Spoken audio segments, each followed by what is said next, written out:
안녕하십니까. 신의균의 국방TV 데일리 디펜스입니다. 자, 오늘도 아주 중요한 안보 소식 살펴보도록 하겠습니다.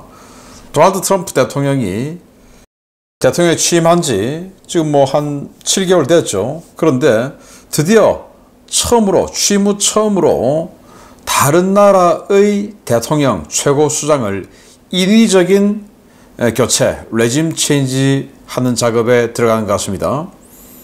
백악관이 미국이 베네수엘라 군사작전 들어간다 라는 발표를 했고, 정확하게 군사작전 하겠다 라는 발표는 아니지만 행간을 읽어보면 그렇고 군사 병력들의 움직임이 그렇습니다. 기자들은 여기에 잔뜩 질문을 하고 있고, 여기에 긴장을 한 베네수엘라 마두로 대통령은 전군 비상사태 선포하고 예비군 민병대 450만 명 동원령을 내렸습니다. 자, 어떤 상황으로 진행되고 있는지, 미국은 여기에 어떤 프레임을 걸고 있는지, 그리고 어떻게 작전을 할 것인지, 그리고 그 여파는 어떤 것인지 보도록 하겠습니다. 정보 브리핑 먼저 하겠습니다. 알자지라 방송은 한국이 서울을 떠나서 공동체 찾아 나선 청년들이 급증하고 있다라고 보도를 했어요. 이 기사에 보면 서울에서 삶을 포기하고 괜찮아 마을에서 여유 있는 삶을 즐기고 있다 라는 보도를 했는데, 정말 기가 찹니다. 알자지라에 Don't Worry Village, 괜찮아 마을, 걱정 없는 마을, 이런 거 되겠죠. 괜찮아 마을, 서울을 떠나 공동체를 찾아 나선 청년들, 일에서 살아남는 생활 방식의 환멸을 느낀 한국 청년들이 시골의 괜찮아 마을에서 피난처를 샀다. 그래서 이제 아빠가 된 박모 씨는 서울에서의 고수익 직장을 포기하고 목포에서 여유로운 삶을 살고 있다. 네, 서울에서 아주 괜찮은 직장에 다니고 있었는데 자기 와이프는 또 광고 기획사에 다니고 있었고, 그런데 그이 그만두고 지금 목포에 가서 이 괜찮아 마을에 살면서 부동산업을 하고 있답니다. 자, 괜찮아 마을은 뭐냐? 목포시에서 자금 지원을 해주고 집세를 안 받나 봅니다.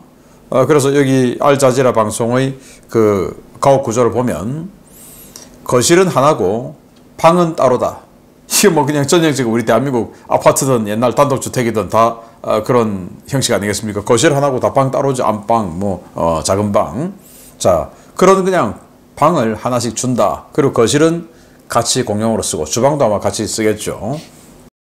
그런데 집세는 받지 않는다. 목포시에서 지원한다. 아니, 목포시는 재정자립도도 얼마 안 되는데 이런 돈도 어디서 나올까요? 자, 완전히 현재 한국 사회와 반대 이야기를 하고 있죠. 한국 사회가 지금 농촌을 떠나서 지방을 떠나서 전부 수도권으로 집중되고 있는 이런 상황인데, 그런데 여기는 정반대 이야기를 하고 있습니다. 그래서 이 기자를 보니까 기자도 한국 사람이에요.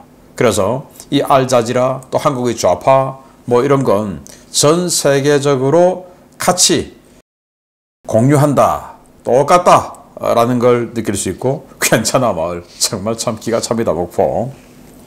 이스라엘 전시 내각은 가자 진공작전 예산 90억 달러를 승인했고, 가자지구의 인도적 구호 예산 5억 달러도 책정했다 라고 발표를 했어요. 자, 그리고 이스라엘군은 가자시티 진공작전 준비를 하고 있는데 예비군 6만 명 소집 미니어를 곧 발송한다. 총 40만 명의 예비군을 동원할 텐데 그 중에 1차분으로 6만 명의 예비군 소집 미니어 곧 시작한다. 그래서 예비군 소집되면 또 준비하고 손발 맞추고 이래서 한 몇 주 걸리겠죠. 그러면은 9월 초 정도에는 대공세가 시작될 가능성이 있다 라고 보도를 해요. 자, 이렇게 타임스 오브 이스라엘이 보도를 했습니다. 정말 이제 가자지구에 다시 이 알-아크사 홍수작전 그 발생해서 전쟁이 터진 지금 2년 다 돼 가는데 10월이면 딱 2년이죠. 그런데 다시 이스라엘이 전쟁을 종결하는 이런 종결전에 들어간다라는 걸 느낄 수 있고요. 스위스 외무장관은 제네바에서 평화협상하는 거 환영한다. 푸틴이 방문할 경우에 ICC 체포 면제 특권 부여할 준비되어 있다. 우리는 체포 안 하겠다. 그러니까 제네바에서 해라. 이렇게 이야기하고 있어요. 이게 바로 이제 푸틴, 젤렌스키, 트럼프 이 3자 정상회담 아니겠습니까? 이게 전 세계 이목이 집중되고 꽤 큰 행사가 될 것이기 때문에 제네바는 여기 와서 해라. 그리고 또 이탈리아 로마의 바티칸, 그리고 헝가리 부다페스트 이런 데도 거론되고 있는데 헝가리도 우리 부다페스트에 와서 해라 뭐 이런 이야기도 하고 있습니다. 자, 미국은 우크라이나 안보개발위원회를 발족했습니다. 위원장에 마르코 루비오 미 국무장관이 위원장이 되고, 그리고 이제 유럽의 여러 나라들과 그리고 우크라이나도 같이 들어오는 우크라이나 안보개발위원회를 발족을 했는데, 자, 그러면서 미 공군력을 제공하는 10여 개국 파병 논의에 착수했다라는 건데요. 자, 블룸버그 보도에 따르면 10여 개의 유럽 동맹국이 우크라이나에 파병할 의향이 있으며 안보 보장에 대한 협상이 가속화되고 있다. 자, 이런 보도가 나왔는데, 미국은 지상군은 파병하지 않고 공군력만 파견한다라는 거죠. 언제든지 빠져나올 수 있게끔 그렇게 하겠다. 지상군 보내면 뭐 너무 복잡하고 돈 많이 들고 또 희생되고 하니까 이제 지상군 안 하겠다는 거죠, 미국은. 그래서 공군력 파견하고, 그리고 유럽의 10여 개 나라가 지상군 파견하겠다. 자, 이렇게 이야기하고 있는데, 자, 이런 나라들 다 모아서 지금 협의회를 구성하고 그 협의회에 미국의 마르코 루비오 국무장관이 위원장이 된다라고 하는 겁니다. 자, 정말로 이렇게 보면은 이제 우크라이나 전쟁의 휴전, 종전 이 가능성이 급물살을 타고 있는 것 같아요. 자, 트럼프 대통령은 빅토르 오르반 헝가리 총리와 통화를 나눴습니다. 헝가리 총리는 이 삼국 정상회담을 헝가리 부다페스트에서 해라. 자, 이런 중에 있는 거죠. 자, 그러면서 트럼프 대통령은 이 친러 오르반 총리에게 친러 정책을 비판하고, 너 왜 자꾸 러시아 편드냐 라고 하면서 비판하고, 우크라이나 EU 가입 반대 입장을 철회를 요구했다. 우크라이나 EU 가입하려는 거, EU도 이제 전 회원국이 다 찬성을 해야 가입을 할 수 있으니까 반대하지 마라 라고 하는 것을 보면 미국도 우크라이나의 EU 가입을 찬성한다 라고 하는 것을 느낄 수가 있고, 자, 그러면 이제 트럼프 대통령의 전화를 직접 받은 헝가리 총리가 뭐 어떻게 대답했는지 모르겠으나 그렇게 대놓고 이제 우크라이나에 대한 비토를 놓기가 조금 부담스럽지 않을까. 그러다가 헝가리가 비토를 받을 수 있기 때문에 관세 그냥 때려 맞을 수 있죠. 트럼프는 푸틴, 젤렌스키 양자 회담을 중재 중인데, 그러니까 3자 정상회담도 하고 그리고 양자 정상회담도 해라. 나 빠지고 이제 이걸 중재 중인데, 그렇게 그 중재를 위해서 푸틴과 전화하니까 푸틴은 젤렌스키 모스크바에 와서 나와 만나자 라고 좀 말 좀 전해라 라고 제안했다라는 겁니다. 이 지금 전쟁 중인데 젤렌스키가 모스크바 가겠습니까? 그럼 푸틴 자기가 키우에 가지. 그래서 제3국에서 만나는 게 제일 깔끔하죠. 엉뚱한 이런 이야기입니다. 러시아 외무장관이 정말 기가 막힌 거짓말을 또 했습니다. 러시아 외무장관은 러시아는 크림반도나 돈바스를 점령할 의도가 전혀 없었다. 다만 러시아 국민을 보호하려 했던 것이다 라고 주장을 했는데, 자, 세르게이 라브로프가 RBC 방송과 이렇게 인터뷰했습니다. 우리는 단지 일부 영토만 점령하면 된다고 말한 적이 없다는 점을 재차 강조하고 싶다. 크림반도, 돈바스, 노보로시아 같은 영토를 점령하는 것은 결코 우리 목표가 아니었다. 우리는 수백 년 동안 위에서 언급한 땅에서 살아온 러시아 국민들을 보호하고자 했던 것이다. 젤렌스키는 그곳에서 러시아어 사용자의 권리를 파괴하는 법을 통과시켰다.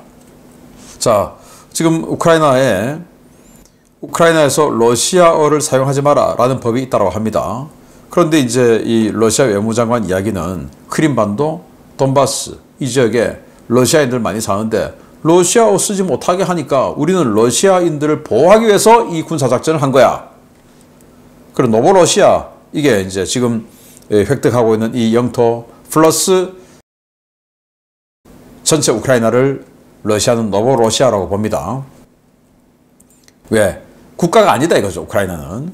뭐 그렇게 하고 있는데, 자, 이게 요거만 딱 보면 할만했네 라고 할 수도 있지만, 이게 무슨 거짓말이냐.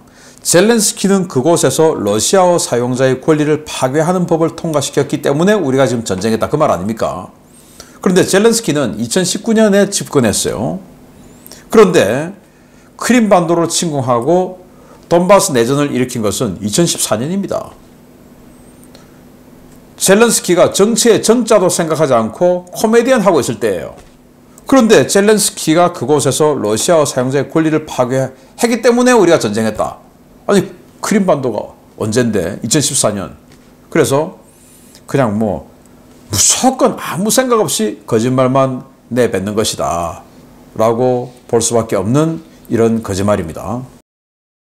러시아는 포크롭스크 방면의 공세를 강화했습니다. 왜냐? 지금 포크롭스크에서 전황이 러시아 입장에서 상당히 지금 안 좋아지고 있죠. 우크라이나가 지금 돌출부를 자르고 포위선멸 작전에 들어가고 있기 때문에. 그래서 여기에 제법 많은 병력을 집중하나 봅니다. 하루 187회 교전 중에 67회를 포크롭스크에 집중하고 있는 전투 상황이고, 우크라이나는 상황이 안정적이다, 이렇게 발표를 했습니다. 우크라이나는 자포리자에서 성조기를 달고 도발했던 러시아 장갑차를 추적했고 타격했고 승무원 모두 사살했다라고 주장했는데, 자, 8월 18일 현지 시각입니다. 이거 우리 언론에도 일부 보도가 됐는데, 자, 여기에 장갑차 하나가 러시아 국기 달고 미 성조기 달고 이러고 막 달리고 있어요. 근데 이제 이걸 보고 우리 언론이 이거 미국제 M113 장갑차를 노획해서 거기다가 이제 지금 조롱하고 있는 거다 라고 보도를 했는데, 저희들이 아무리 봐도 이건 미국제 M113이 아니라 러시아의 가즈 71 장갑차로 보입니다. 그래서 우리 언론들이 군사 전문가들, 밀리터리 마니아들의 도움을 좀 받고 보도를 해야 되지 않을까라고 생각이 들고요.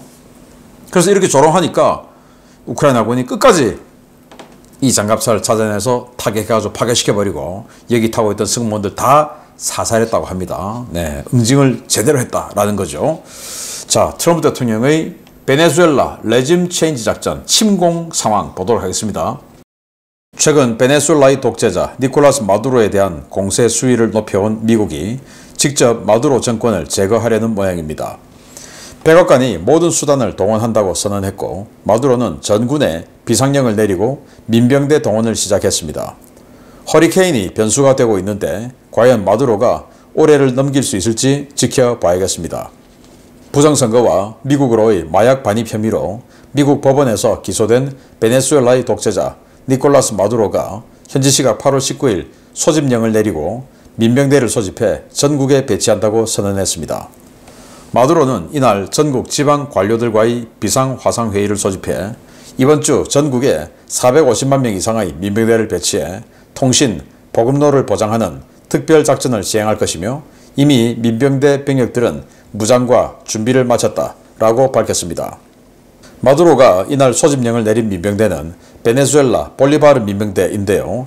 2009년 우고 차베스가 친위대 성격으로 설립한 준군사 조직인 이 조직은 베네수엘라 대통령 직속 부대로 무장 수준과 조직은 북한의 노동적기군과 유사하지만 100만 명 이상의 풀타임 민병대원을 두고 있어 훈련도와 적응성이 더 뛰어난 것으로 평가받고 있습니다.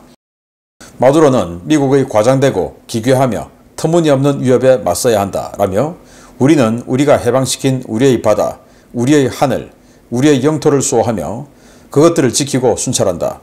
어떤 제국도 베네수엘라의 신성한 땅에 손을 댈 수가 없고, 나아가 남미의 신성한 땅에 손을 대는 것도 허용되지 않는다 라고 주장했습니다.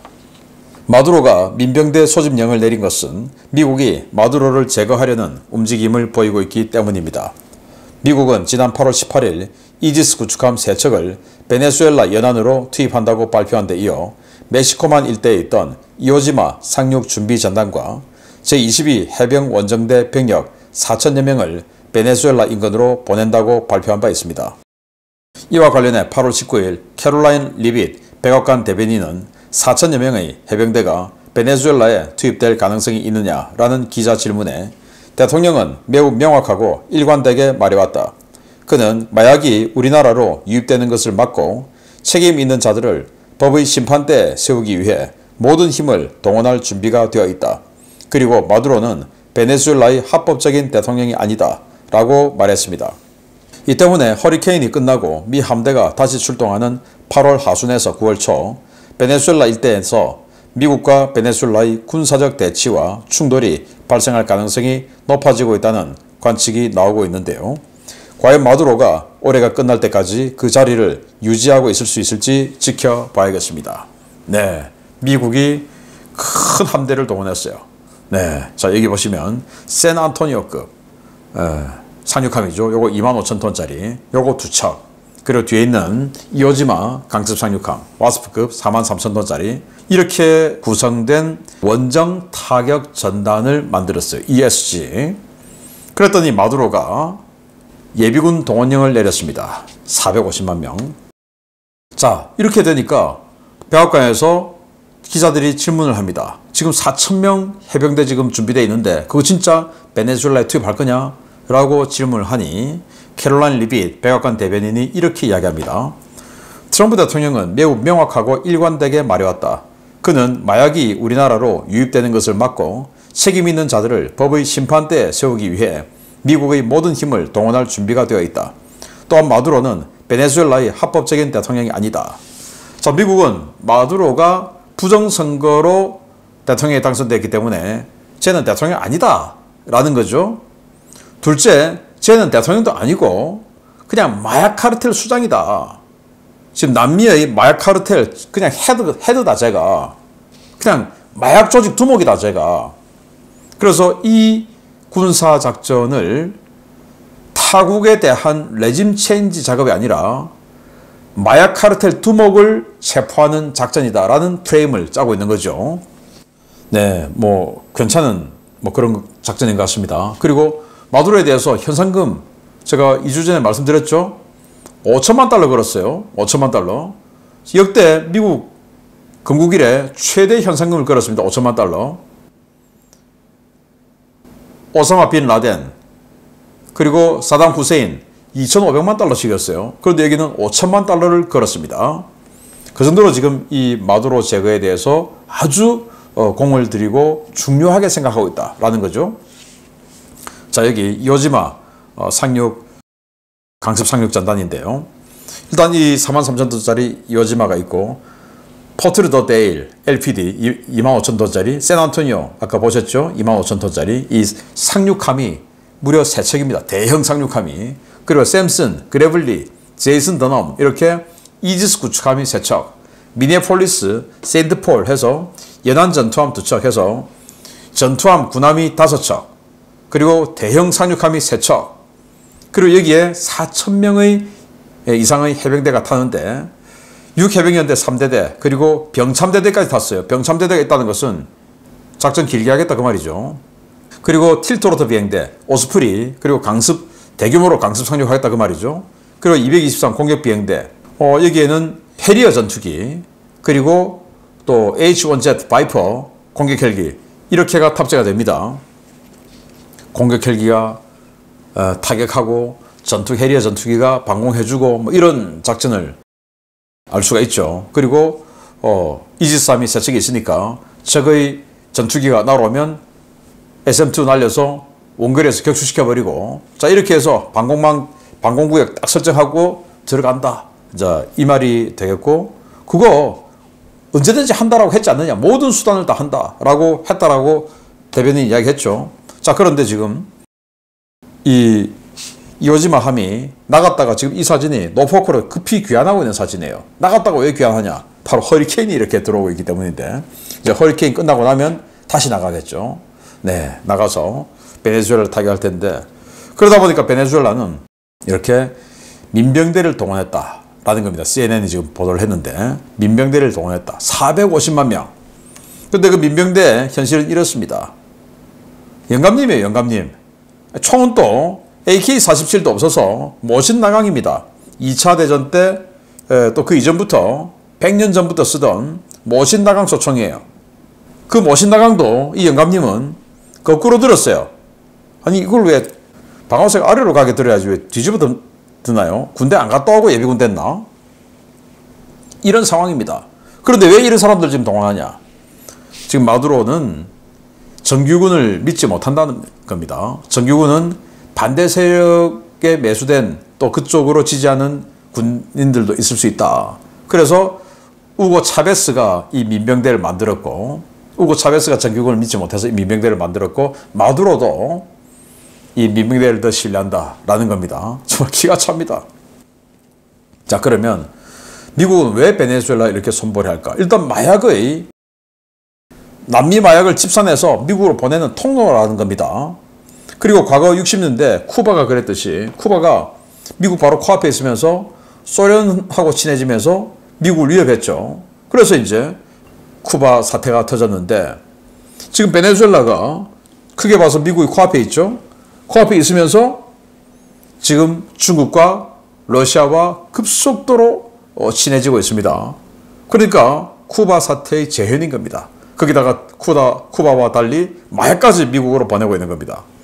용서할 수가 없는 지정학적, 국제정치적, 그리고 미국 국민들의 안보, 보건, 모든 것과 연계되어 있는 이 베네수엘라, 거기다가 지금 트럼프 대통령이 굉장히 중요하게 생각하는 부정선거와도 연결되어 있는 이런 상황인데, 여기 베네수엘라 수도 카라카스가 여기 있는데요. 해안도시입니다. 해안도시이기 때문에 저렇게 해병대가 쑥 들어가기 아주 좋죠. 아마 해병대원들이 외곽경비를 서고 대통령궁 쪽으로 가서 외곽경비 서고 그리고 특수부대가 들어가서 마두로를 체포하는 작전이 되지 않을까라는 생각이 드는데, 네, 기대해 보도록 하겠습니다.